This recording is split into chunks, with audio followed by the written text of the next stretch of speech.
India now has more than 300 billionaires. That concentration of extreme wealth places the country right behind the US and China on the global stage. But look at this area chart tracking the country's wealth distribution. The top 1% of the population has accumulated 40% of the total national wealth. Meanwhile, the entire bottom half of the country controls a mere 15%. Economists are quietly tracking a deadline that makes this divide even more urgent. By 2039, India's massive surplus of young working-age people, its demographic dividend, will collapse. The rising billionaire count is hiding an imminent demographic and economic disaster. To maintain a stable population, a country needs an average of 2.1 children born per woman. India's national fertility rate has dropped to 1.9, and in urban areas it has crashed even further. Middle-class parents are facing a severe cost of living squeeze. Exorbitant private school tuition and mandatory coaching fees mean families are abandoning larger households so they can afford to educate a single child. Global companies have relied on this massive young Indian workforce for decades. Now, that supply is drying up faster than any projection anticipated. If the country does not establish high-yield, technologically advanced industries immediately, it will age before its citizens ever become wealthy. In the United States, massive fortunes are usually built by founders taking extreme risks on speculative, futuristic, deep tech industries. Private investors risked their capital on aerospace engineering, successfully launching commercial rockets before the market even existed.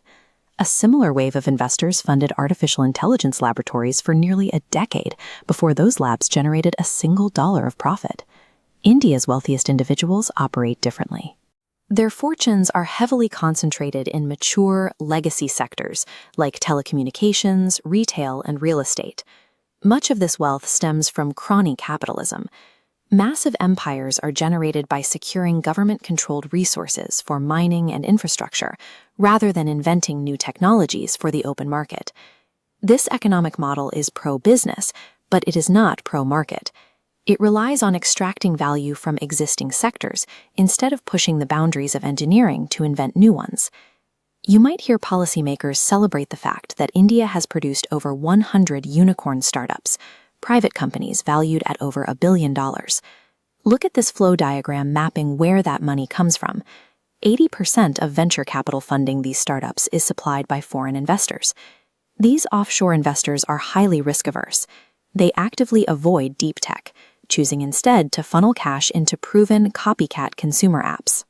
Because they rely almost entirely on foreign capital, Indian founders are forced to chase rapid valuations for their investors, instead of dedicating decades to solving difficult technological problems. Take a look at this horizontal bar chart comparing corporate research and development. Indian corporate giants spend a mere 0.3% of their sales on R&D. The global average is 5 times higher, and American companies invest nearly 9%. Domestic corporations refuse to fund new innovations. As a result, the world-class engineers trained at institutions like the IIT are forced to migrate abroad to find work that matches their skills. Now, a new threat is accelerating the squeeze. Automated AI systems are acting exactly like mechanical looms, rapidly weaving code and replacing the entry-level software development jobs that India relies on. By avoiding deep tech investment, corporate India is driving a cycle of jobless growth. Wealth concentrates at the very top, while automation structurally removes the middle class from the economy. A small shift is beginning to happen. A new generation of tech founders who cashed out during recent IPOs are quietly stepping in to fill the domestic funding void. This new wealth is finally providing patient capital to risky, capital-intensive sectors. They are backing local electric vehicle manufacturing, battery tech, and raw hardware. When local engineering is properly supported, the results scale globally.